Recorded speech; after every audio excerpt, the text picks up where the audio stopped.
So what I'm doing today is, this is a piece of bone that I got in Alaska last summer. It's, I don't know what you call it, vintage, historic whalebone, old whalebone. If I remember right, it was like 600, 700, 800 years old.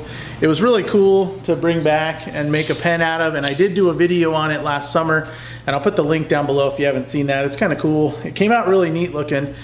But I thought since I had this little piece sitting around that I would dye it. So what I've done so far is I soaked this in my stabilizing resin cactus juice with blue dye in it, and you can see it really tinted it. I don't know how far it's in there, but I soaked it overnight, no pressure, or no vacuum I should say, just soaking. So that's kind of the first step.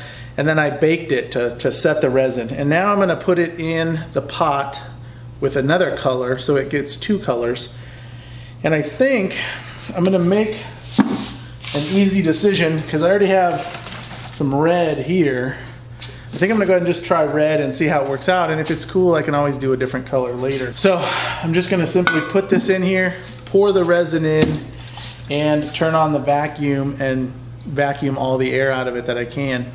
If you don't know how to do stabilizing wood, I just posted a video last week on how I stabilize. Kind of explains how this pot is, but I'm gonna go ahead and do this now, and then I'll show you back once I've got it stabilized. I'll show you how I bake it, because I didn't really cover that in the last video. And then we'll cut it and turn it on the lathe.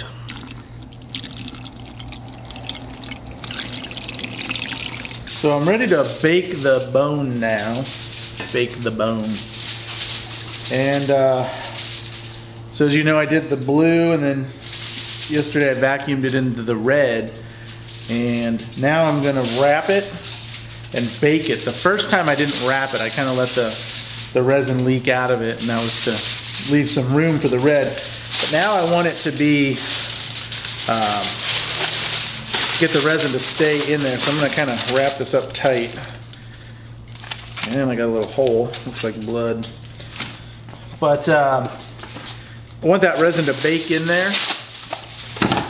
and fill all the gaps possible and keep the dye in there and all that. So normally I'd wrap it, you know, nice and snug, but this is an odd shape. So now it's gonna go in the oven for about 2 hours at 225.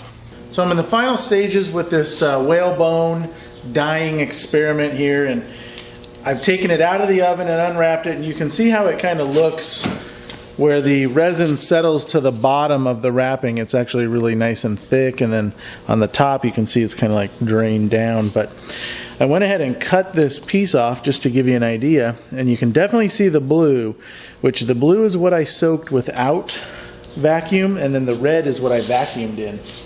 And just a comparison, this is the straight whalebone with nothing done to it, no stabilizing, no dyeing, nothing.